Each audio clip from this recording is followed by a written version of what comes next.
honrando al Padre, al Hijo y al Espíritu Santo. La palabra de Dios dice así en la epístola del apóstol San Pablo a los Gálatas, en el capítulo número 5, de los versículos 22 al 26. Dice así: Mas el fruto del Espíritu es amor, gozo, paz, paciencia, benignidad, bondad, fe, mansedumbre, templanza. Contra tales cosas no hay ley, pero los que son de Cristo han crucificado la carne con sus pasiones y deseos. Si vivimos por el Espíritu, andemos también por el Espíritu. No nos hagamos vanagloriosos, irritándonos unos a otros, envidiándonos unos a otros. Amén. Amados hermanos, amadas hermanas en Jesucristo, amigos y amigas, hoy en la continuación del estudio bíblico correspondiente a este día, estamos estudiando en el anterior estudio bíblico que tuvimos, el Señor nos muestra las obras de la carne y dimos a conocer lo que forma parte de ello.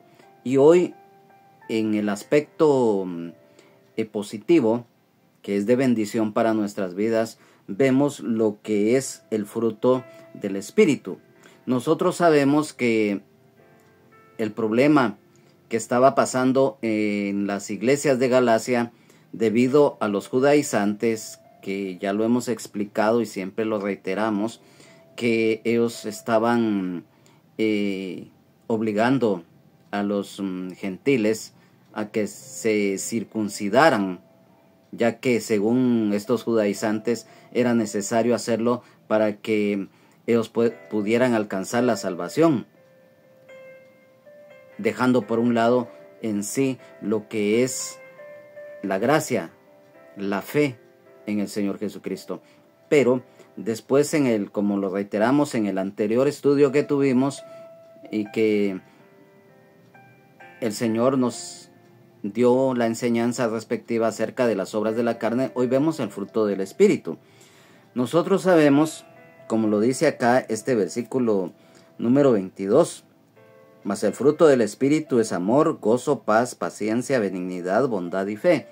Nosotros sabemos que en este caso, que se relaciona en cuanto a los frutos del Espíritu, nos damos cuenta que como hijos y las que son hijas de Dios, somos árboles que damos frutos buenos. La misma palabra del Señor nos dice que un árbol malo no puede dar frutos buenos, ni un árbol bueno puede dar frutos malos. Entonces nos damos cuenta en cuanto a esto. Quiero decirte, amado hermano, amada hermana en Jesucristo, amigo y amiga, el fruto del Espíritu, ¿en qué consiste esto? Son actitudes piadosas de los hijos y de las que son hijas de Dios, ya que esto nos caracteriza en nuestra vida en Jesucristo, nuestro Señor y Salvador, el Rey de Reyes y Señor de Señores, y la guía del Espíritu Santo, el Consolador. El Espíritu Santo produce frutos, y nos damos cuenta que estas características o actitudes que se conectan una con la otra en nuestra vida y en el testimonio que vivimos en Jesucristo. Y acá hay algo muy importante, que esto se comparte, como lo mencionamos, en nuestra vida y en nuestro caminar en la fe en el Señor.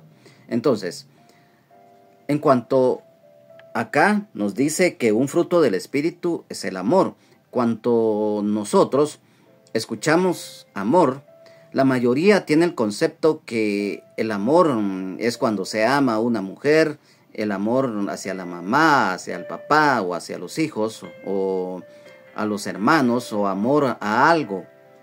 Pero aquí quiero que me pongas mucha atención, ya que El amor que habla acá no es un sentimiento en sí.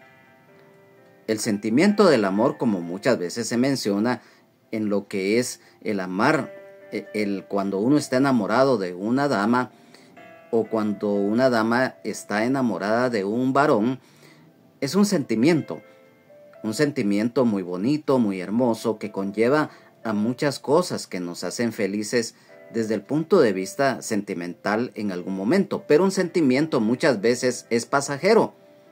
Un sentimiento muchas veces debido, principalmente en la relación matrimonial, muchas veces ese amor sentimental hacia la mujer o de la mujer hacia el hombre se puede terminar por muchas razones, principalmente cuando hay infidelidad de parte de uno de la pareja o de ambos. Entonces, el amor que habla acá es algo muy especial, porque si bien es cierto, un sentimiento hacia una dama o hacia de una dama hacia un varón, pues viene de Dios también. Pero en sí lo que nos habla acá es del amor, o sea, el amor de Dios, que no es un sentimiento, sino que es un amor espiritual que viene de Dios, ya que este amor no se deriva en sí de lo que es algo que es pasajero muchas veces, como lo es el sentimiento, sino que esto viene de Dios, o sea, cuando es un amor espiritual, ya que recordemos que Dios es nuestro Creador y Padre Celestial, y por lo tanto nos damos cuenta que Dios es amor, Dios es luz y Dios es espíritu.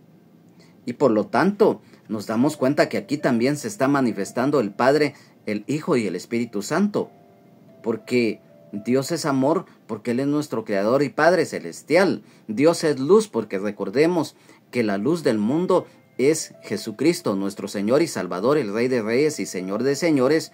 Y Dios es Espíritu, porque recordemos que el Espíritu Santo, cuando nosotros llegamos a los pies del Señor y le recibimos como Señor y Salvador de nuestra vida, inmediatamente nacemos de nuevo del agua y del Espíritu y somos templo y morada del Espíritu Santo. Entonces, el amor en sí, que acá nos está hablando la palabra, es que la muestra más palpable de esto es el amor de Dios hacia la humanidad. Y quiero que me acompañe rápidamente, porque hoy vamos a leer varios versículos que nos habla de esto precisamente. Quiero que me acompañes a el libro de el profeta Jeremías, específicamente en el capítulo número 31, en el versículo número 3, en el cual es un versículo muy conocido. Dice así: Jehová se manifestó a mí ya hace mucho tiempo, diciendo: con amor eterno te he amado, por tanto te prolongué mi misericordia. Esta promesa de parte de Dios, esta promesa de amor hacia Israel y hacia la humanidad, se cumple. Acompáñame rápidamente al Evangelio de San Juan, en el capítulo número 3, versículos 16 y 17. De tal manera amó Dios al mundo, porque de tal manera amó Dios al mundo, que ha dado a su Hijo unigénito, para que todo aquel que en él cree no se pierda, mas tenga vida eterna. Porque no envió Dios a su Hijo al mundo para condenar al mundo, sino para que el mundo sea salvo por él. Y esto definitivamente nos conduce aún más, precisamente, al amor, el amar a Dios y al prójimo, ya que cuando lo practicamos, ya el amor a plenitud hacia los demás, sin distinción, es algo hermoso. ¿Por qué? Porque dice la misma Biblia que todo lo que nosotros hagamos o digamos, tiene que ir acompañado de amor, porque si no, de nada sirve. Entonces, en cuanto a esta palabra amor, déjame decirte que una de las varias palabras griegas que se traducen amor es ágape, lo cual se refiere al amor por elección de la voluntad y no de el afecto emocional, o como lo dijimos, de un sentimiento. Tampoco implica en sí la atracción física o el lazo familiar, sino va más que todo y abarca también, valga la redundancia, del respeto, la devoción y afecto, que incluye siempre el servicio voluntario y disposición e incondicional al sacrificio. Y quiero que me acompañes respecto a esto, aquí mismo en el Evangelio de San Juan, específicamente en el capítulo 15, versículo número 13, en el cual nos dice: nadie tiene mayor amor que este, que uno ponga su vida por sus amigos. Acompáñame a la epístola del apóstol San Juan, rectificando, a la epístola del apóstol San Pablo, en el capítulo número 5, versículo 8. Dice así, reiterando, la epístola del apóstol San Pablo a los romanos: mas Dios muestra su amor para con nosotros en que, siendo aún pecadores, Cristo murió por nosotros. Luego, en la primera epístola del apóstol San Juan, en el capítulo número 3, versículos 16 y 17, dice: en esto hemos conocido el amor, en que Él puso su vida por nosotros. También nosotros debemos poner nuestras vidas por los hermanos. Pero el que tiene bienes en este mundo y ve a su hermano tener necesidad y cierra contra él su corazón, ¿cómo mora el amor de Dios en él?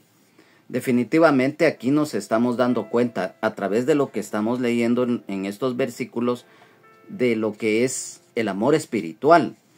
Acompáñame rápidamente a la epístola del apóstol San Pablo a los Efesios, específicamente en el capítulo número 3, de los versículos 17 al 19, en el cual dice: para que habite Cristo por la fe en vuestros corazones, a fin de que, arraigados y cimentados en amor, seáis plenamente capaces de comprender con todos los santos cuál sea la anchura, la longitud, la profundidad y la altura, y de conocer el amor de Cristo, que excede a todo conocimiento, para que seáis llenos de toda la plenitud de Dios. Yo te digo algo. Acá nos damos cuenta del amor que excede a todo conocimiento, pero también aquí mismo, en esta epístola del apóstol San Pablo a los Efesios, capítulo 4, versículo 16, dice: de quien todo el cuerpo, bien concertado y unido entre sí por todas las coyunturas que se ayudan mutuamente según la actividad propia de cada miembro, recibe su crecimiento para ir edificándose en amor. Aquí lo dice muy claramente la palabra de Dios. Entonces, esto se complementa con el fruto del Espíritu, ya que recordemos entonces que el amor, lo reiteramos, no es un sentimiento en sí, sino que va más allá del cariño, el aprecio o estimación a alguien. El amor de Dios a plenitud, ¿cómo lo podemos definir entonces?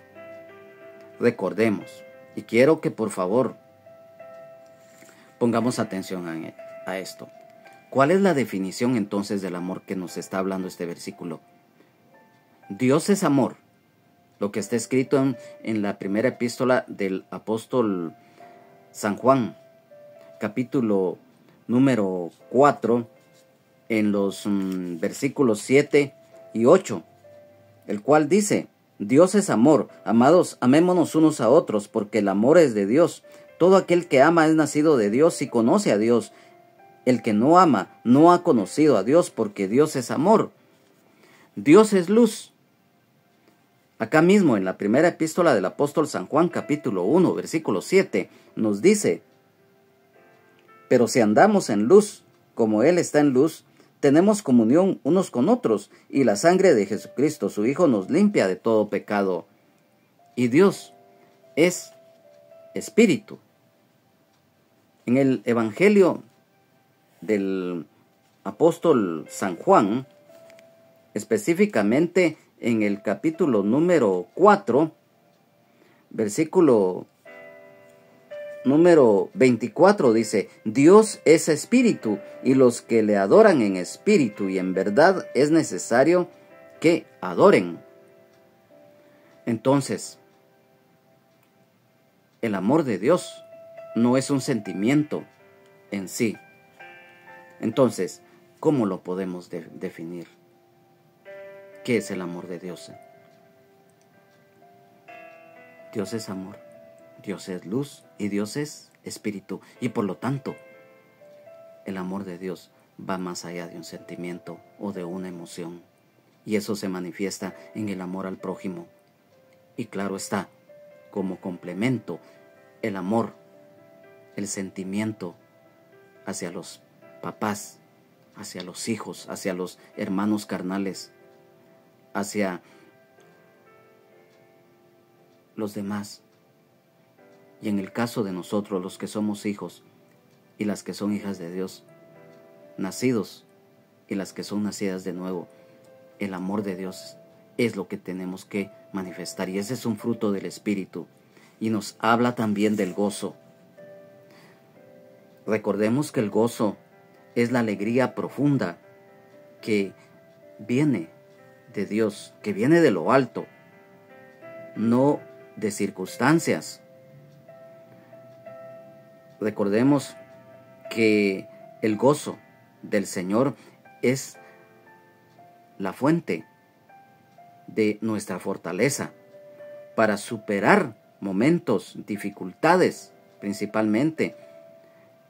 Y esto con propósito de vivir en victoria en el Señor, recordando que su presencia y su perdón nos da seguridad y poder para enfrentar la vida, ya que esto solamente lo podemos obtener a través de la obediencia, del recibir la enseñanza a través de su palabra, el hacer su voluntad. Y definitivamente esto nos conlleva al arrepentimiento, al perdón.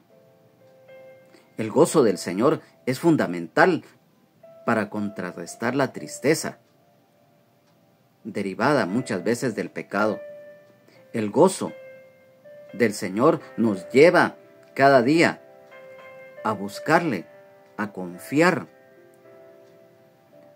y a obedecerle. El gozo del Señor es nuestra fuerza.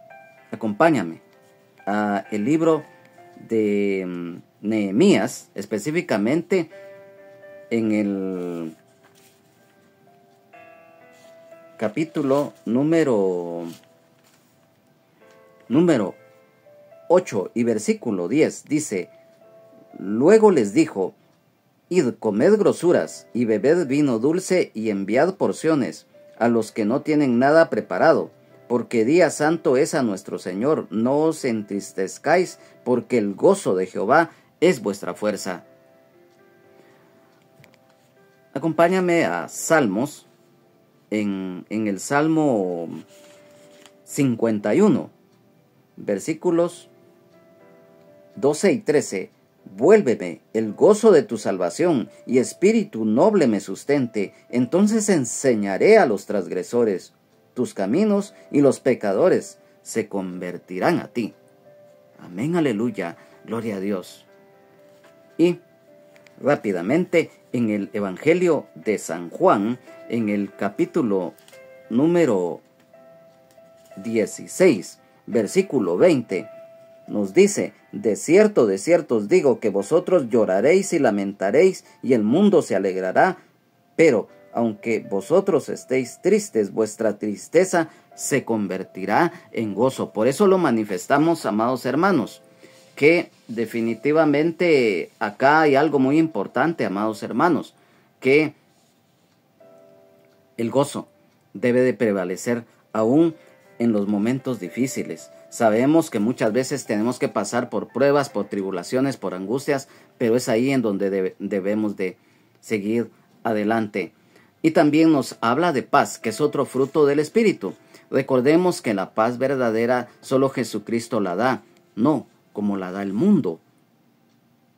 Recordemos que ni el hombre ni la mujer, ni los gobiernos, ni los gobernantes pueden dar una paz verdadera como si realmente lo da nuestro Señor y Salvador Jesucristo. Acompáñame al Evangelio de San Juan, específicamente en el capítulo número 14 y en el versículo número 27, en el cual dice: la paz os dejo, mi paz os doy, yo no os la doy como el mundo la da, no se turbe vuestro corazón, ni tenga miedo. En el capítulo 16, siempre del Evangelio de San Juan, específicamente en el versículo 33, dice: estas cosas os he hablado, para que en mí tengáis paz. En el mundo tendréis aflicción, pero confiad, yo he vencido al mundo. En la epístola del apóstol San Pablo a los Filipenses, en el capítulo número 4, versículo 7, dice: y la paz de Dios, que sobrepasa todo entendimiento, guardará vuestros corazones y vuestros pensamientos en Cristo Jesús. Recordemos que Jesucristo, nuestro Señor y Salvador, el Rey de Reyes y Señor de Señores, es el príncipe de paz. Esto está escrito en el libro del profeta Isaías, capítulo 9, versículo 6. Y también recordemos que Jesucristo es el Rey de paz. Es un título divino también del Señor Jesucristo. Y esto está escrito específicamente en la epístola a los Hebreos, en el capítulo 7, versículo 2. Entonces, también otro fruto del Espíritu es la paciencia. Recordemos que si hay algo muy importante en nuestra vida y que tenemos que tener presente, es la paciencia. No cualquier persona tiene paciencia en cualquier aspecto de la vida. La paciencia, recordemos que es una virtud activa de perseverar con calma y firmeza bajo circunstancias muchas veces dificultosas, soportando pruebas sin quejarnos, manteniendo la esperanza y confiando en el Señor, en sus tiempos y propósitos. Además, implica fortaleza, constancia, dominio propio para esperar en el Señor, ya que no es una resignación pasiva, sino una espera activa, fortalecida en el amor, la fe y la paciencia, lógicamente. Acompáñame siempre acá en la epístola a los Efesios, en el capítulo 4, versículo número 2, dice: con toda humildad y mansedumbre, soportándonos con paciencia los unos a los otros en amor. Y también en la epístola del apóstol San Pablo a los Colosenses, específicamente en el capítulo número 3, versículo 16, el cual dice: la palabra de Cristo more en abundancia en vosotros, enseñándonos y exhortándonos unos a otros en toda sabiduría, cantando con gracia en vuestros corazones al Señor con salmos e himnos y cánticos espirituales. El versículo 16. Ahora bien, ¿por qué nosotros leímos este versículo? Bueno, definitivamente a través de la paciencia también esto nos va a conducir a alabar a Dios, a que la palabra more en nosotros. Y mencionamos este versículo, ¿sabes por qué? Porque aquí mismo, en esta epístola del apóstol San Pablo a los Colosenses, siempre en este mismo capítulo, pero en el versículo número 12 nos dice: vestíos pues como escogidos de Dios, santos y amados, de entrañable misericordia, de benignidad, de humildad, de mansedumbre y de paciencia. Entonces por eso lo mencionamos. O sea, no fue que alguien pueda decir, bueno, es que este ya se salió del tema. No, tiene esa relación. Porque recordemos que toda la escritura es inspirada por Dios y útil para enseñar, para redarguir, para instruir en justicia, a fin de que el hombre de Dios sea perfecto, enteramente preparado para toda buena obra. Entonces, la paciencia es la prueba de nuestra fe en Dios.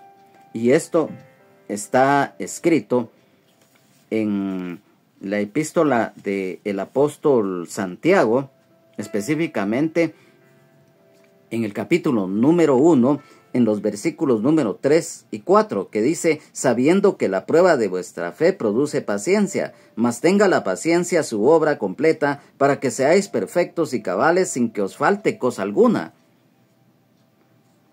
Entonces, a manera de referencia, recordemos el pasaje que está escrito en el primer libro del profeta Samuel, específicamente en el capítulo 5, de los versículos 17 al 25. Recordemos que en cierta ocasión, cuando el rey de Israel, David, iba a la batalla en contra de los filisteos, él oró, consultó, esperó con paciencia y obedeció a Dios respecto si iba o no iba, o en qué manera los iba a enfrentar. Y entonces, por eso lo mencioné. El rey David oró, consultó. Cuando recibe la respuesta, él espera y obedeció. Cuando el Señor, ya sabemos lo que está escrito en este pasaje, él obedeció y el Señor les dio la victoria, porque fue Dios quien peleó esa batalla, así como hoy en día, también a través de todo el tiempo, y hoy y siempre, el Señor pelea la batalla por nosotros. Amén, aleluya. Entonces nos damos cuenta de mucha bendición en cuanto a lo que es respectivamente esto de lo que es la paciencia. También nos habla de benignidad. ¿Qué es la benignidad?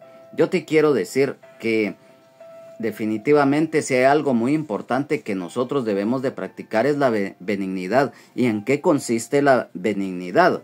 Nosotros sabemos que es un interés sincero en los demás, que se refleja en amabilidad, respeto, con amor al prójimo.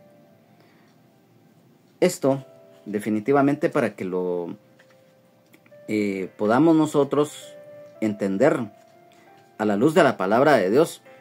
Acompáñame en el Evangelio de San Mateo, específicamente en el capítulo número 19 de los versículos número 13 al 15, en el cual dice: Jesús bendice a los niños. Entonces le fueron presentados unos niños para que pusiese las manos sobre ellos y orase, y los discípulos les reprendieron. Pero Jesús dijo: dejad a los niños venir a mí y no se lo impidáis, porque de los tales es el reino de los cielos. Y habiendo puesto sobre ellos las manos, se fue de ahí.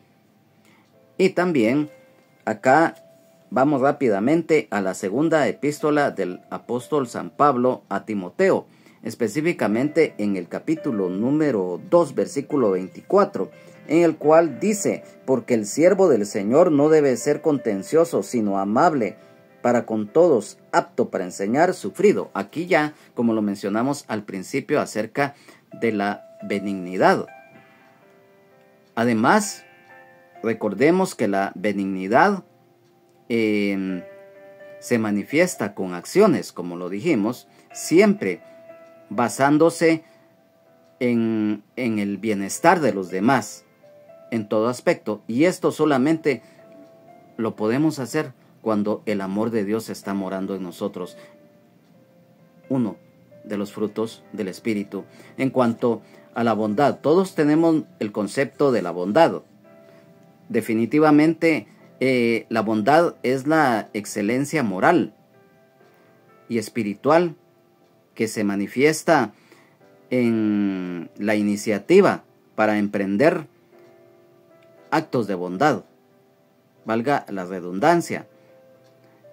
Dios manda que seamos bondadosos para dar ejemplo a los demás, ya que definitivamente, más allá de hacer el bien, es una inclinación activa a la generosidad que debe de estar en nosotros hacia los demás, tanto ya sea hermanos o hermanas en la fe, o aún inconversos e inconversas, la compasión y el amor al prójimo. Y esto derivado específicamente del amor de Dios, el cual se personifica en Jesucristo, nuestro Señor y Salvador, el Rey de Reyes y Señor de Señores, que transforma el sufrimiento y hacer el bien sin esperar nada a cambio. Y también dentro del fruto del Espíritu también está la fe. Todos ya sabemos el concepto desde el punto de vista bíblico de la fe. Esto está específicamente en varios pasajes de la palabra de Dios, pero muy especialmente en la epístola a los Hebreos, en el capítulo 11, versículos 1 al 6, y del versículo número 7 en adelante nos da a conocer totalmente lo que es la fe. En cuanto a este versículo número 23, dice: mansedumbre, templanza, contra tales cosas no hay ley. La mansedumbre, aquí mismo en la palabra de Dios, nos habla que Moisés es considerado el hombre más manso que ha existido sobre la faz de la tierra después de Jesucristo. Y nosotros nos damos cuenta que la mansedumbre es una actitud de humildad y amabilidad que se somete con paciencia, a pesar muchas veces de las ofensas, de los insultos e incluso de agresiones verbales o físicas. Y se manifiesta también que no hay deseo alguno de venganza o retribución. En el Nuevo Testamento menciona que forma parte en cuanto a la sumisión a la voluntad de Dios. Y esto definitivamente está escrito. Acompáñame a la epístola del apóstol Santiago, específicamente en el capítulo número 1 y versículo 21, dice: por lo cual, desechando toda inmundicia y abundancia de malicia, recibid con mansedumbre la palabra implantada, la cual puede salvar vuestras almas. La bendición de la mansedumbre la creyente es de bendición para los demás. Y también nos habla de lo que es acá de la templanza. Mira, la templanza es algo muy importante que como hijos y las que son hijas de Dios debemos de tener, ya que definitivamente recordemos que la templanza es una virtud de la moderación y el autocontrol, o sea, lo que acá bíblicamente también se conoce como el dominio propio, ya que esto nos permite equilibrar muchas veces acciones, palabras y placeres, dominando los apetitos y las emociones, para evitar muchas veces excesos y mantener la calma. Además, la templanza significa un carácter definido y sabio en toda circunstancia. ¿Por qué decimos esto? porque cuando nosotros tenemos templanza, principalmente nosotros los que somos hijos y las que son hijas de Dios, cuando necesitamos exhortar, ya sea a un hermano o a una hermana en la fe, o a un inconverso o inconversa, nosotros debemos de pedirle al Señor que nos dé el discernimiento necesario para, a través de la templanza, cuando tengamos que tener un carácter firme, con autoridad, sin entrar en polémicas, sin insultar ni nada por el estilo, porque nosotros no insultamos, pero con carácter, con fortaleza, lo debemos de hacer.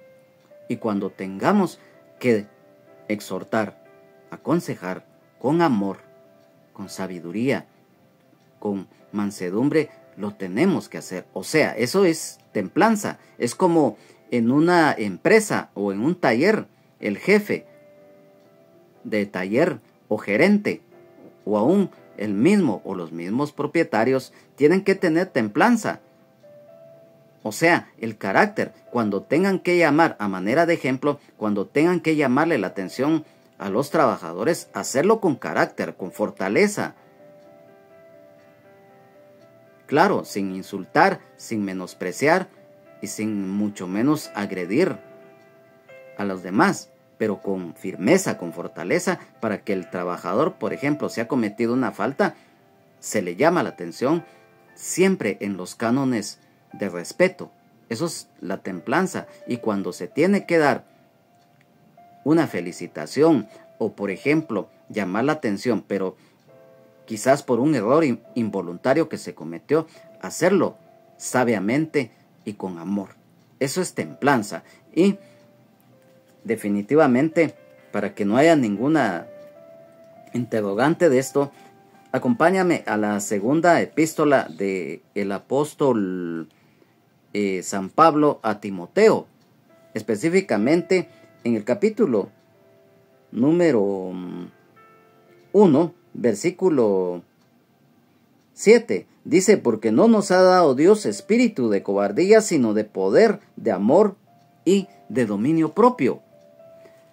Acompáñame también a la segunda epístola del apóstol San Pedro, específicamente en el capítulo número 1, versículos 5 y 6 dice: vosotros también, poniendo toda diligencia, por esto mismo añadid a vuestra fe virtud, a la virtud conocimiento, al conocimiento dominio propio, al dominio propio paciencia, a la paciencia piedad. Mira cómo va de la mano esto.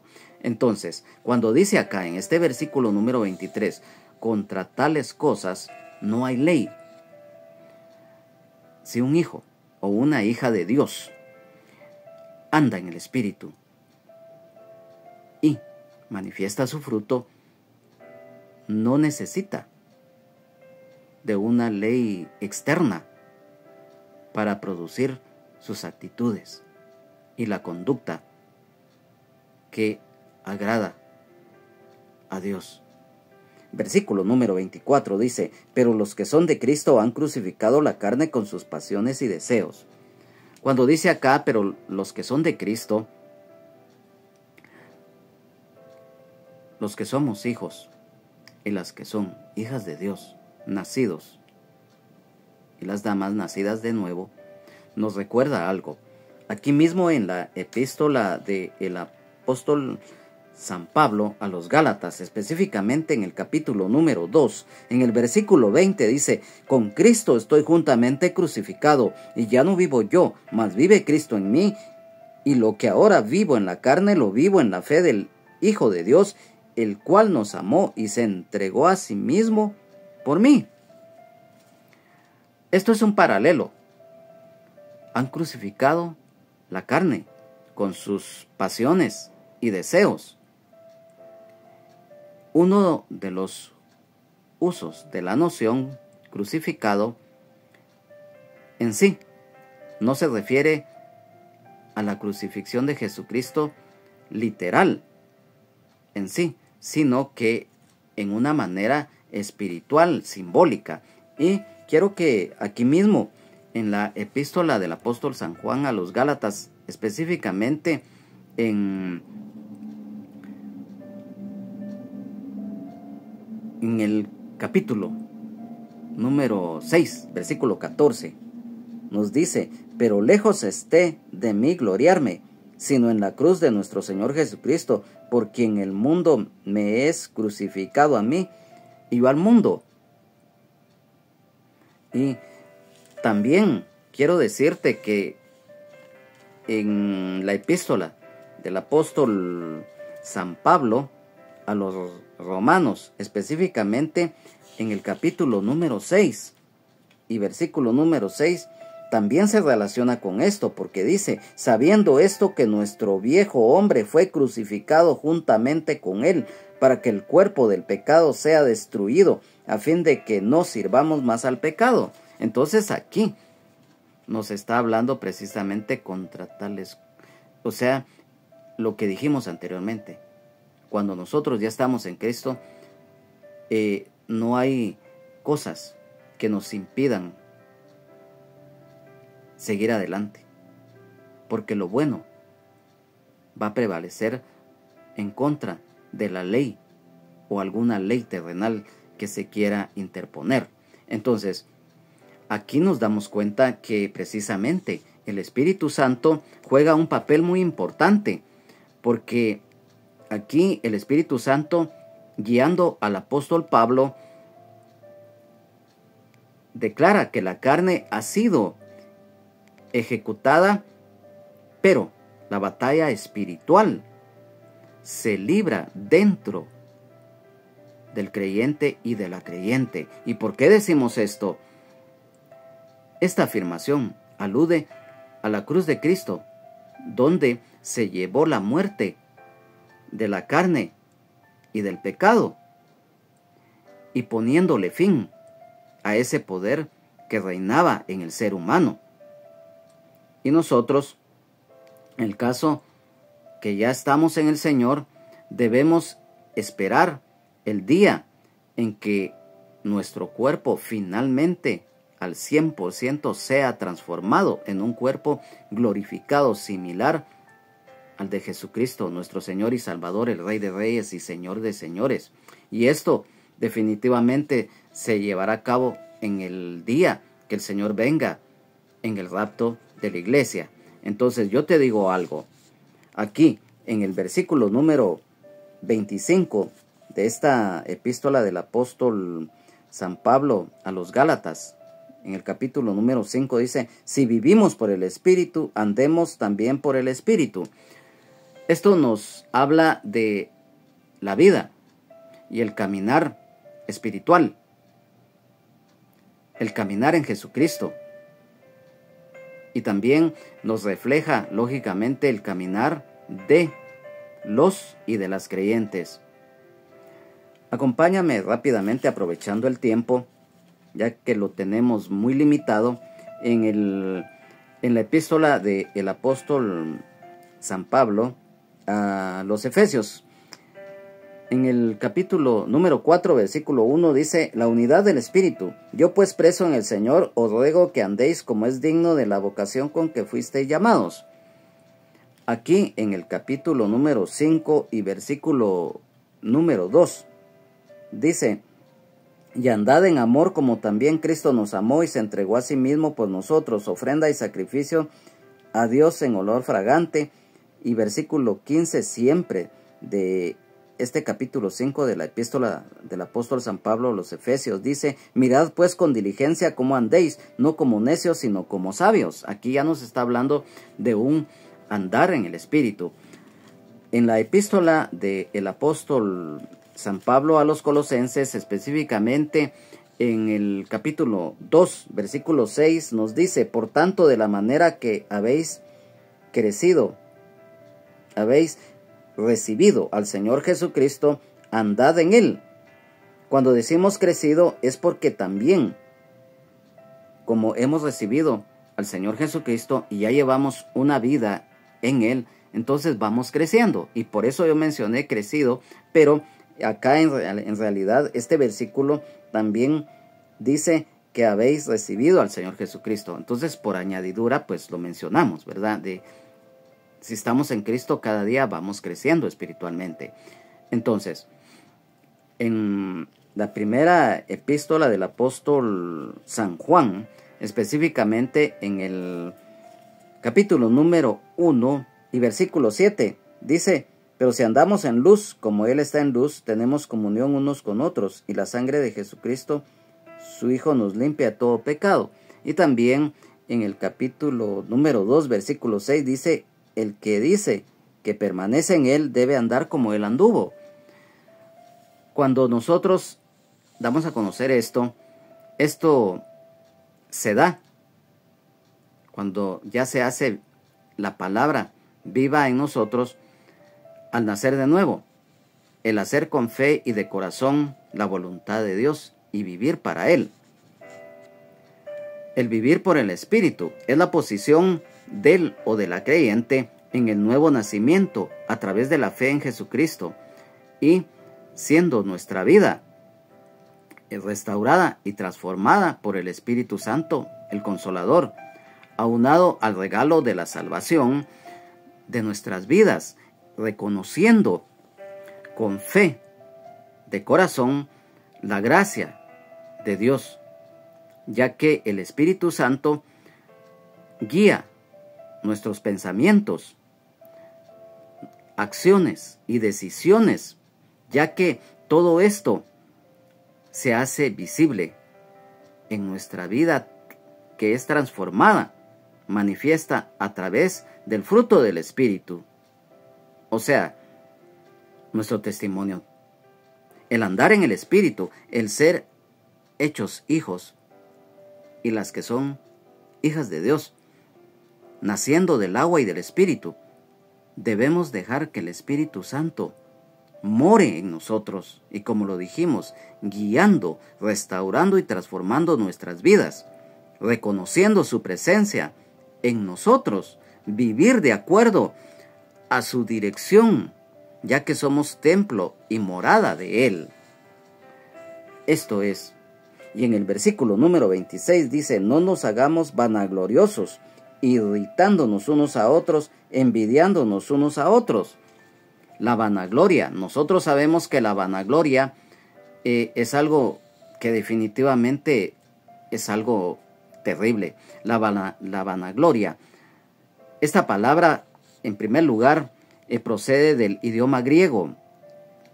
En el idioma griego, esta palabra es kenodoxia, y es un pecado de orgullo excesivo y una jactancia vacía, donde muchos y muchas buscan su gloria para sí mismos, en lugar de darle la gloria a Dios, y lo cual confirma su significado derivado específicamente de lo que les mencionamos de esta palabra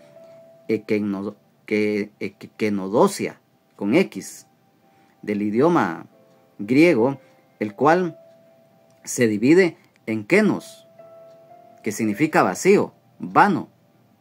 Doxia significa gloria, gloria banal, o una gloria sin sustancia, lo cual lógicamente no procede de Dios. Entonces, la vanagloria es un componente del pecado que se relaciona con la soberbia. Recordemos que el enemigo, a manera de referencia, que el Señor los reprenda, el contraste con la humildad. En el caso de el enemigo, quiso ser como Dios y se exaltó en el yo. Y entonces el contraste con la humildad, lógicamente, es desechando al propio yo, como dicen los que se vanaglorían, lo cual nosotros debemos de erradicar todo vestigio de vanagloria. O sea, cuando alguien hace algo y creerse por eso, no es así. Entonces, nosotros nos damos cuenta que la vanagloria no es buena. ya que definitivamente si algo es muy nocivo ante los ojos de Dios y los demás es cuando alguien quiere exaltarse a sí mismo, vanagloriarse de algo que ha hecho. Y lamentablemente pues así es. A manera de referencia, en el libro del profeta Jeremías, específicamente en el capítulo número 9, versículos 23 y 24, y en Filipenses capítulo 2 y 3, nos damos cuenta de ello, irritándonos unos a otros. ¿Qué significa? El provocarse mutuamente con vanagloria, envidia y actitudes egoístas, lo cual resulta muchas veces en conflictos y divisiones en la iglesia, ya que es un comportamiento opuesto al amor y a la unidad que debe de prevalecer y ser fomentados, siendo la salvación el caminar en el Espíritu Santo y el sobrellevarse mutuamente.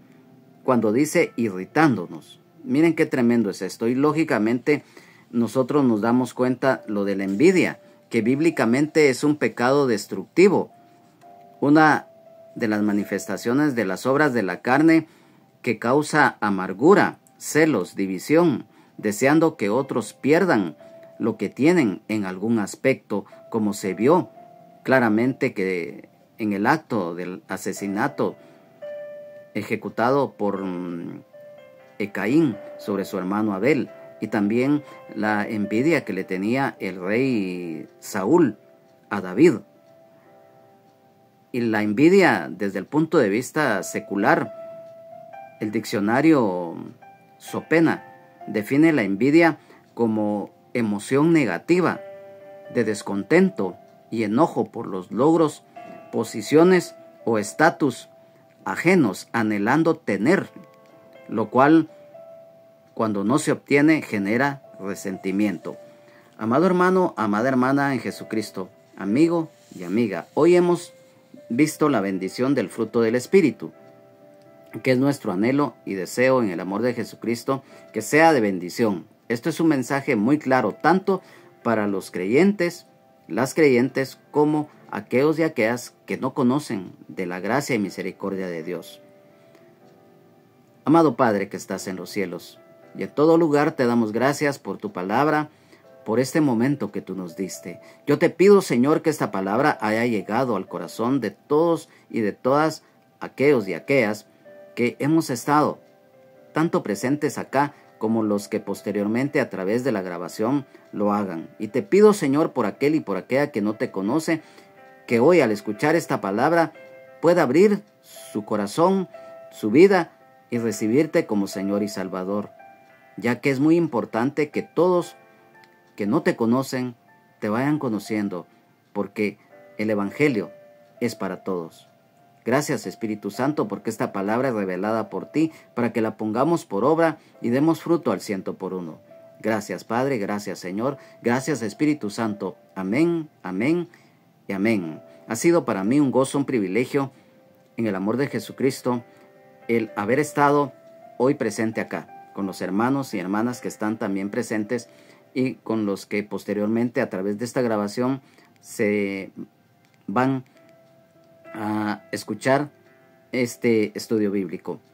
A nombre del hermano pastor general del Ministerio Rama de Olivo, Benjamín Omar Morales, de su esposa, la hermana Lunisol Castellanos de Morales, toda su familia, de toda la congregación en general, de su servidor, su hermano en Jesucristo y amigo Juan Carlos Hernández Jiménez, nuestro anhelo, nuestro deseo, que esta palabra haya quedado escrita y grabada en nuestro corazón, en nuestra mente, espíritu, alma y cuerpo, para que la pongamos por obra. Nuestro deber como hijos y las que son hijas de Dios es anunciar las buenas nuevas de salvación en Cristo Jesús, nos escuchen o no nos escuchen, y hacerlo de corazón. Recuerda, Jesucristo es el mismo de ayer, hoy y siempre, por los siglos de los siglos. Amén. Solo Jesucristo salva, sana, liberta, nos da vida eterna en abundancia y el perdón de nuestros pecados. Si el Señor así lo permite, y si no ha venido por nosotros, iglesia, estaremos en el próximo estudio, siempre acá en la epístola del apóstol San Pablo a los Gálatas, ya iniciando, si el Señor lo permite, y si no ha venido por nosotros su iglesia en el rapto, pues estaremos iniciando el capítulo número 6 de esta epístola del apóstol San Pablo a los Gálatas. Bendiciones.